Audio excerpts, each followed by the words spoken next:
Gusto mo bang maging content creator pero wala ka namang mamahaling camera, ilaw o studio? Good news, hindi gadgets ang puhunan sa content creation. At kung ano, pag-usapan natin yan. Hi there, this is Shingitan, your pambansang wealth coach. Naku, marami ng Pinoy nagiging interesado sa content creation, di ba? Para sa extra income, di ba? Personal brand. Or minsan, katuwaan lang. Pero madalas, ang dahilan, di nakapagsimula, kasi nga wala akong kagamitan eh.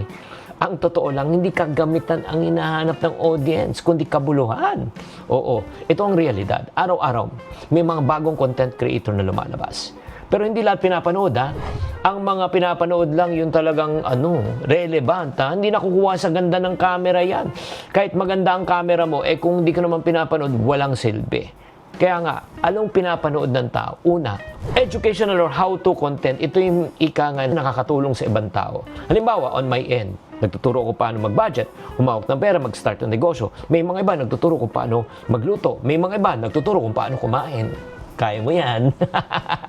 Hindi kailangan ng studio.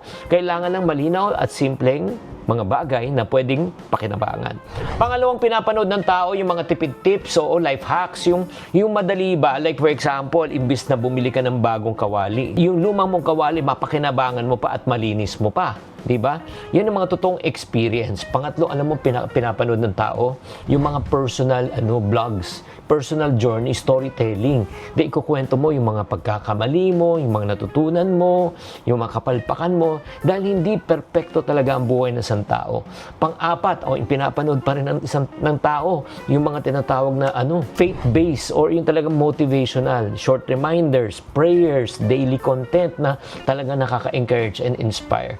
At syempre yung mga katuwaan yung mga katuwaan lang ba, like for example sayaw, di ba, para matanggal ang stress, di ba? Isang araw ako ay pumunta ng Cubao, parang ganon. Sinira ko pa yung kanta. Kaya mga kapatid, hindi dapat maganda ang iyong camera para kayo ay mag-umpisa. Ang mahalaga, mag-umpisa kayo para kayo ay makabili ng bagong camera.